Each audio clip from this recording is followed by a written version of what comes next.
Allez, pour cette dernière émission de la semaine, j'ai le plaisir d'accueillir Anna Swakry. Anna, bonjour. Bonjour Raphaël. Professeur à l'ESCP, chercheur à Square Management Research Center. Face à vous, Éric Heyer. Bonjour Éric. Bonjour Raphaël, bonjour. Directeur du développement, analyse et prévision à l'OFCE. Et j'ai le plaisir d'accueillir Patrice Geoffron. Bonjour Patrice. Bonjour. Professeur à Paris Dauphine et membre du Cercle des économistes. Allez, on parlait du budget pour lancer l'émission. Je me tourne vers vous, Éric Heyer. Un budget, mais pourquoi faire? De quoi a besoin la France aujourd'hui?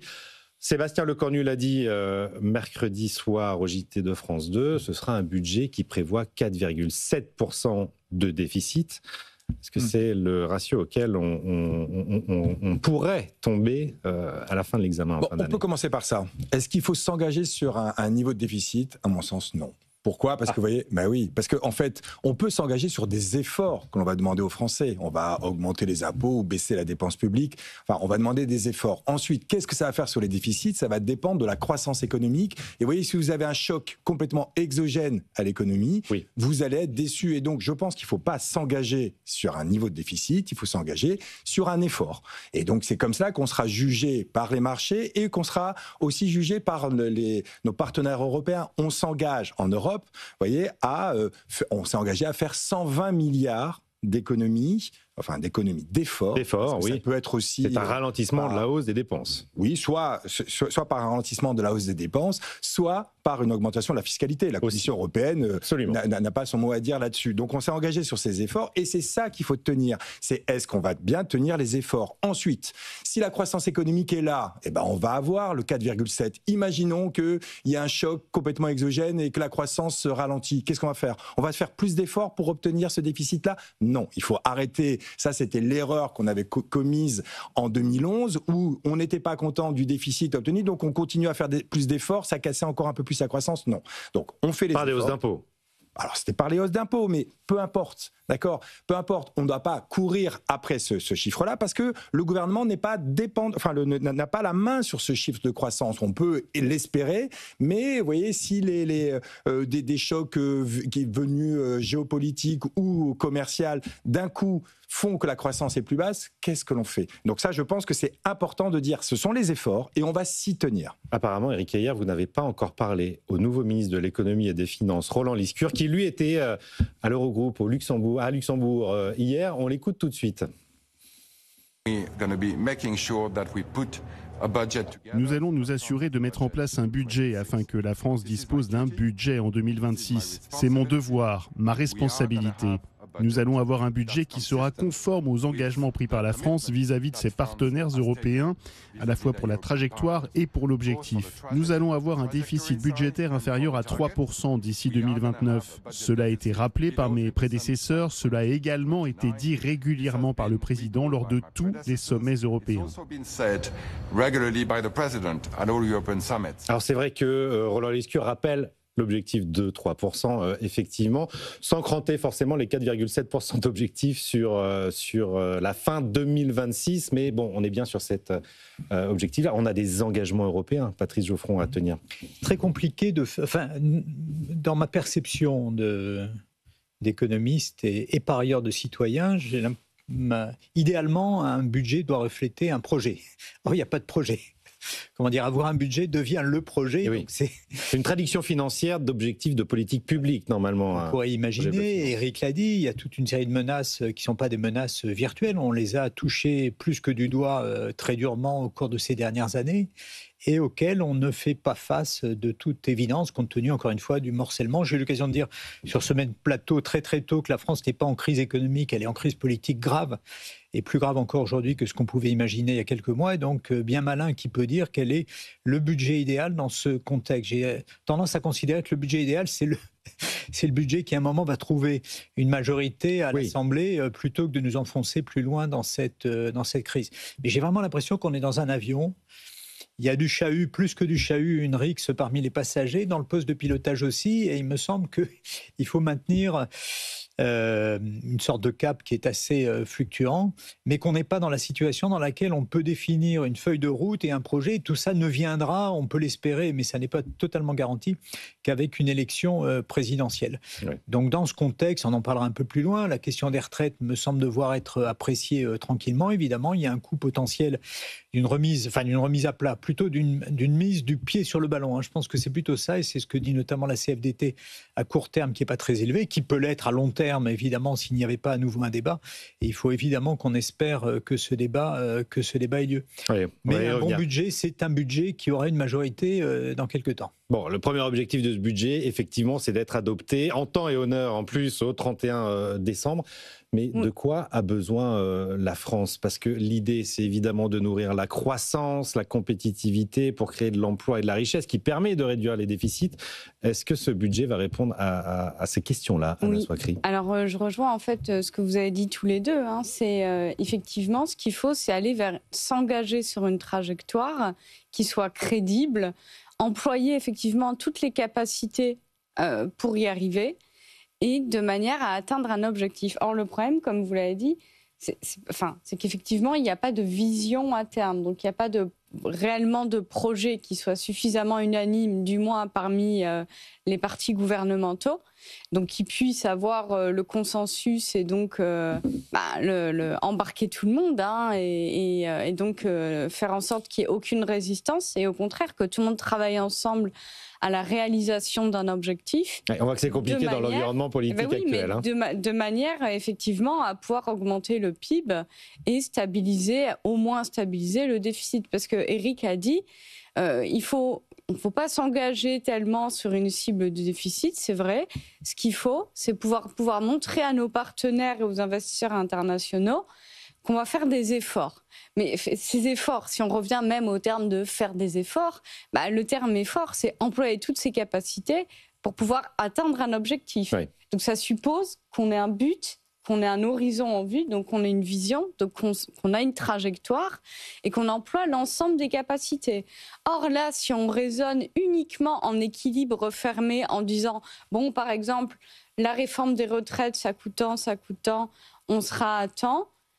Non, il faut prendre en compte les équilibres ouverts et toutes les corrélations qu'il peut y avoir, c'est-à-dire qu'il faut des réformes structurelles. C'est-à-dire, si on fait la réforme des retraites, l'objectif, effectivement, augmenter l'emploi, etc., il faut penser à la politique du logement, par exemple, pour augmenter la mobilité du travail. Oui, parce qu'on n'arrivera pas à augmenter le taux d'emploi, surtout des jeunes, tant qu'on n'a pas fait les réformes structurelles et notamment libérer effectivement tout ce qui va être le les retraites, là, Éric Heyer, on est surtout en train de revenir sur la réforme dont on avait difficilement accouché en 2023. Alors, revenir ou la suspendre, j'ai l'impression que c'est plus suspendre que revenir. On parle de suspension. Dans la classe politique, ils disent beaucoup que suspension égale abrogation. Elle avait déjà été... Non, disons, la réforme. Il y a plusieurs réformes depuis 1993, etc. Oui. Mais la réforme de 2023, c'est la réforme de 2023 qui serait suspendue. Voilà. Donc suspendue, ça veut dire, elle a quand même été mise en avant pendant un an. On serait aux alentours de 63 ans, 62 ans et 9 mois. Oui.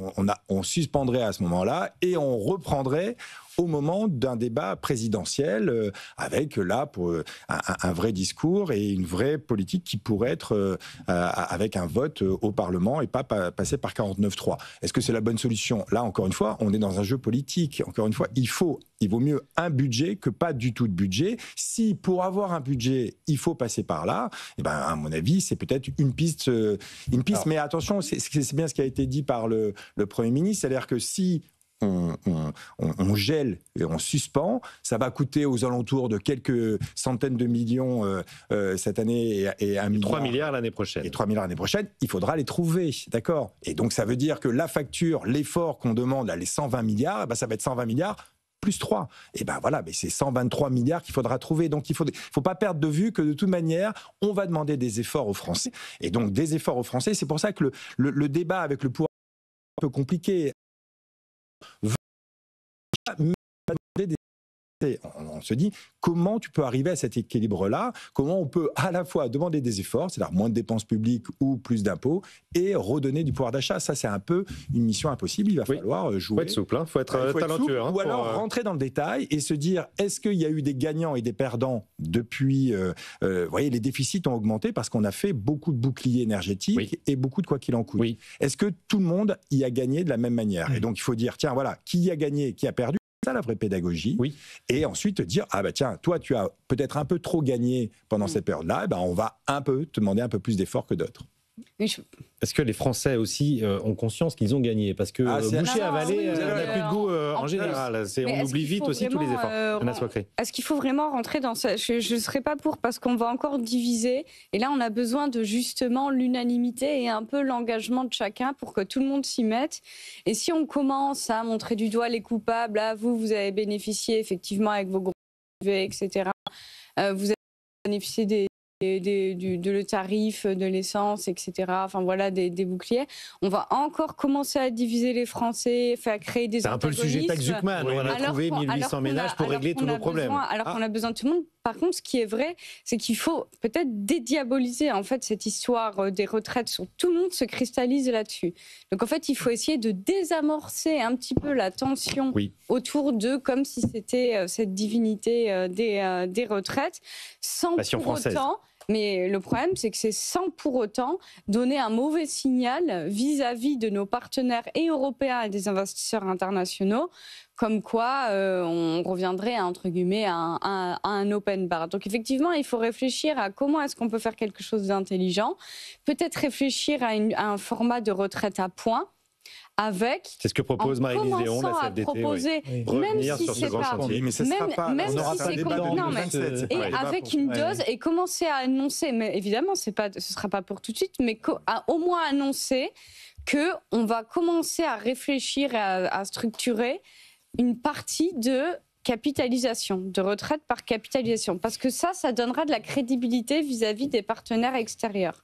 Et ça, c'est important. Sauf qu'on n'aura pas de grand débat public arbitré dans les urnes, en tout cas pas à court terme. Donc tout ça va se jouer à l'Assemblée, au gouvernement. Et donc dans ce cadre, je pense qu'il y a deux éléments qui sont absolument essentiels. Premièrement, le monde qui nous regarde, et notamment ceux qui achètent de la dette française, ne sont pas indifférents aux conditions dans lesquelles on va aboutir à une majorité. Parce que finalement, la conclusion de l'année 2024, ça a été de dire un budget a été trouvé au forceps, il n'y a aucune garantie, malheureusement on en est là aujourd'hui, d'y parvenir en 2025. Et si la projection sur 2026 est pire, évidemment on n'aura pas obtenu donc les modalités, non pas d'une unanimité, mais espèce de consensus qui soit pas trop bancal, sont extrêmement importantes, et ça permettrait, mais je suis pas du tout certain que ces conditions seront remplies, de détendre un peu la crise dans sa dimension politique, et potentiellement à ce moment-là avec des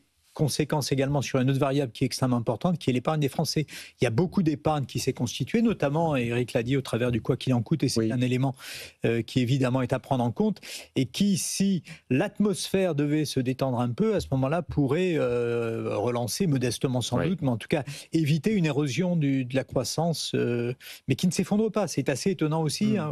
On va y revenir, ça, avec les chiffres de l'emploi. C'est vrai que croissance et emploi tiennent pour l'instant en 2025 de manière... sur l'emploi qui fait que les modèles macroéconomiques qu'on avait il y a quelques années, là, et Éric, il consacre sans doute du temps, sont quand même à réviser un peu. On va y revenir dans la seconde partie de l'émission, parce que c'est une thématique absolument passionnante. Je voudrais qu'on reste sur les retraites quand même. Un débat, il faudrait davantage d'unité, davantage de consensus. Effectivement, le débat est quand même truffé. Oui, consensus, pas unanimité. Mensonges, genre l'humanité, plus de consensus, mais majorité. Il y a beaucoup de mensonges qui circulent quand même dans le débat sur les retraites. C'est notamment le sujet d'un livre d'Éric Weil que je vous engage tous à aller acheter parce qu'il est passionnant. C'est un ancien conseiller de Pietraszewski, qui était le secrétaire d'État à la réforme des retraites en 2019 et qui s'intitule « Retraite, un blocage français ». Par exemple, Éric Heyer, cette idée qu'on allait perdre les 2 meilleures années de notre vie. On a beaucoup entendu que les Français allaient se faire voler 2 ans de vie. Mais à 64 ans, on est à quel écart de la moyenne des départs en retraite ? Aujourd'hui en France, la retraite L'âge moyen de départ en retraite aujourd'hui en France, c'est de combien ?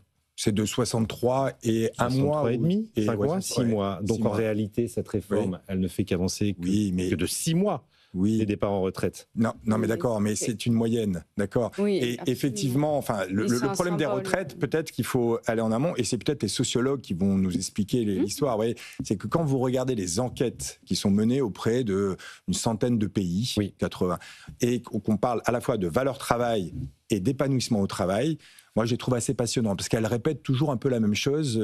Qu'est-ce qu'elles nous disent ? Elles nous disent, dans la valeur travail, où est-ce que vous mettez la valeur travail dans l'éducation de vos enfants, pour vous, etc. Curieusement, la France est très élevée. On n'est pas les premiers, mais on est les premiers des grands pays. Donc la valeur travail est là. Et quel que soit le statut de la personne, qu'il soit retraité, qu'il soit au chômage, qu'il soit inactif, qu'il soit au travail à temps partiel, on est plus élevé qu'au Royaume-Uni, qu'en Allemagne, sur la valeur travail. Eh oui, c'est curieux. D'accord. Non, mais d'abord, on a discuté avec Emmanuel Le Chip pas plus tard que ce matin, qui expliquait que c'était 35% en France. Quand on est à 70 ou 80% en Allemagne, en les enquêtes qui sont menées sur les 82 pays. Si maintenant, il y a les questions ensuite sur est-ce que vous vous épanouissez au travail, est-ce que vous êtes bien au travail ? Et là, on est dernier. C'est-à-dire que c'est en France où on s'épanouit le moins au travail. Donc du coup, là, il y a deux théories. La première théorie, c'est qu'on attend trop du travail. On a énormément d'espoir au travail. On arrive, on est déçu et donc on veut partir. L'autre théorie, c'est non, il y a une souffrance au travail. Oui. Alors, c'est le management à la française qui serait pas très bon, on serait un peu trop dur, etc. Allez, je passe vite parce que c'est les sociologues. Une étude de l'APEC qui est sortie ce matin pour expliquer qu'un tiers des cadres étaient en souffrance mentale. Exactement. Et du coup, les sociologues nous disent, mais nous, on n'est pas surpris, au niveau international, on n'est pas surpris qu'en France, dès qu'on parle on augmente l'âge de départ à la retraite, il y ait une sorte de refus de cela, parce que effectivement, dans les enquêtes, c'est bien indiqué qu'on ne s'épanouit pas au travail et que si on nous donne une petite fenêtre pour partir, on la prend. D'accord ? Et donc, il y a peut-être cela qu'il faut travailler, c'est pourquoi, en France, on ne se sent pas bien au travail. Et peut-être que ça réglerait tout. Alors, encore une fois, ce sont des moyennes. Il y a bien sûr des métiers dans lesquels on est très bien et on veut travailler jusqu'à 70 ans, on a le droit de le faire, et on le fait, et ça fait augmenter la moyenne. Et puis d'autres qui, à 55 ans, disent, mais allez, et les employeurs sont aussi d'accord pour se serrer la main et en disant, allez, on arrête. C'est peut-être là-dessus qu'il faut travailler, plutôt que de faire en force, en disant, tu vas continuer à travailler, et on va te mettre avec ton employeur, et tu vas travailler, peut-être réfléchir pourquoi il y a cette singularité française où, en fait, on ne veut pas, au bout d'un moment, continuer de travailler. Mais cette réforme des retraites, elle prend en compte la pénibilité aussi. 4 Français sur 10 ne sont pas concernés par la réforme. La pénibilité, c'est compliqué. Là, c'est psychologique, peut-être. Pénibilité, mais à l'évidence, elle dénoue pas ce qu'Éric vient de nous expliquer, à l'évidence. Et donc, c'est une affaire qui est extrêmement étrange et qui ne va pas être clarifiée par le prochain budget. On est bien d'accord. Il va falloir trouver un espace qui soit un espace de discussion approfondie sur ces questions, dans la mesure où, si on regarde comparativement à nos voisins, sur les 30 dernières années, on a à peu près une année sur deux durant laquelle on a eu un débat sur les retraites en France. Voilà. Sans le faire aboutir et de la manière totalement bancale, en tout cas qui est perçue dans la société, et qui, encore une fois, n'a pas dénoué ce paradoxe, en quelque sorte, de la servitude volontaire dans lequel on met beaucoup d'espoir dans le travail, mais la voie d'évasion ultime, le bout du tunnel qui est l'entrée en retraite, est un élément qui est absolument essentiel. Je ne donne pas de leçon, moi j'ai la chance, et tu l'évoquais, de faire partie d'une profession où mes collègues et moi-même, on se bat pour travailler jusqu'à 70 ans, et puis on poursuit ensuite gratuitement, etc. Donc j'ai bien conscience que ça ne traduit pas la réalité du travail. Mais à nouveau, et ça nous ramène à la question de départ là, sur l'équilibre du budget. Je pense que de s'arc-bouter sur l'état de la réforme telle qu'elle est à l'heure actuelle me semble ni résoudre les problèmes budgétaires, ni évidemment contribuer à ce débat qu'il faudra bien avoir à un moment. Alors, il y a également deux potentielles explications sous-jacentes d'après plusieurs recherches, et notamment les comparaisons internationales des autres systèmes et des autres études sociologiques sur le rapport au travail et le ressenti.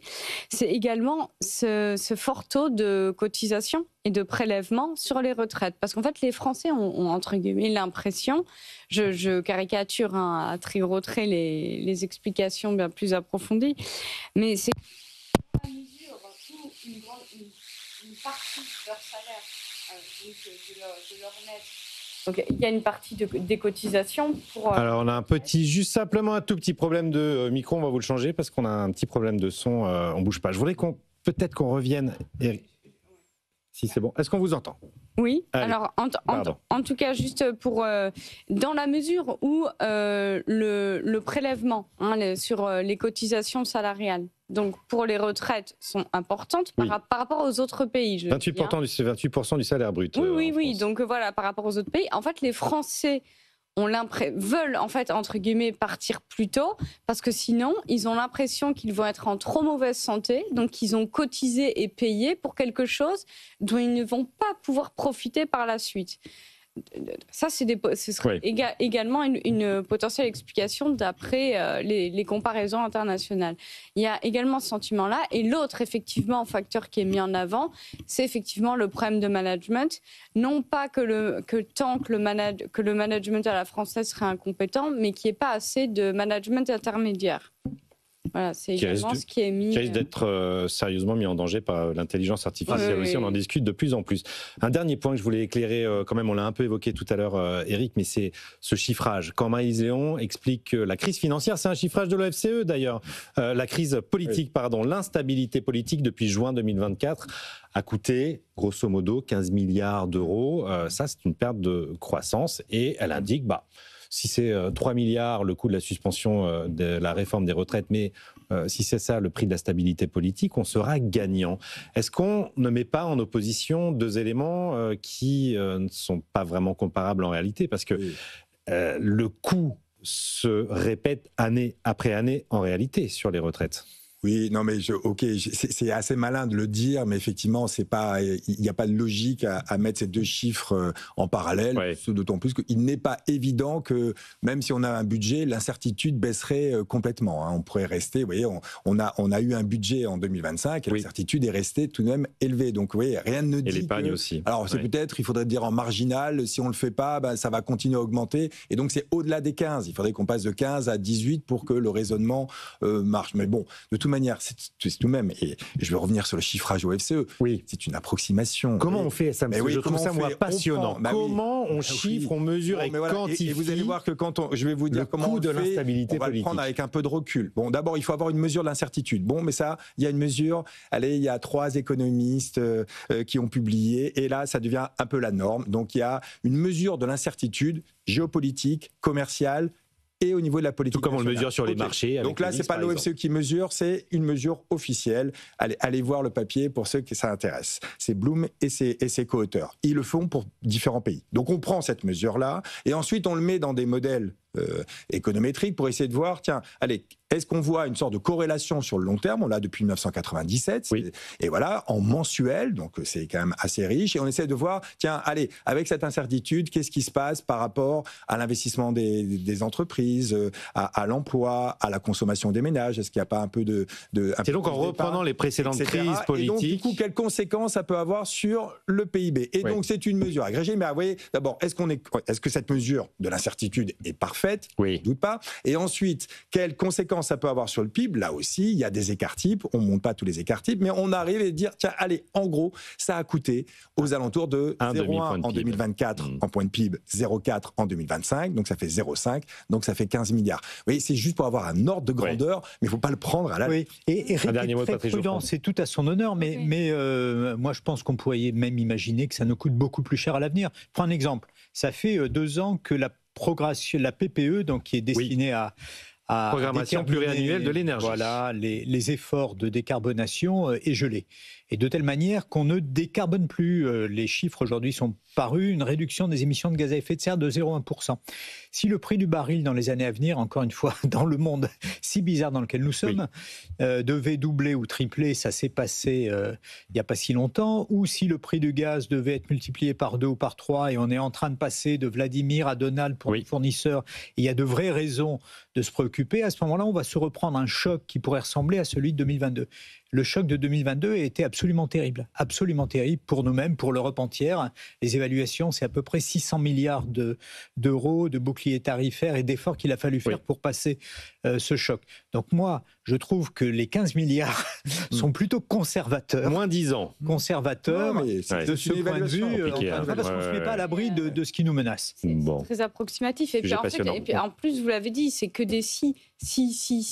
Donc on est là à chaque fois à établir plus de. Non, là, c'est pas un si, Là, Là, il n'y a pas de si, il y a une évaluation. Non, mais quand même, oui, mais l'évaluation, vous, c'est très bien que cette mesure de l'incertitude, elle est quand même très approximative. Et en plus, Il y a une très mesure, générale, il y a un très sujet qu'on générique. mesure très bien, c'est toujours un- l'emploi, par contre, dont on va c'est- parler en deuxième partie de l'émission. On se retrouve tout de suite après une toute petite coupure pub. Restez avec nous, merci.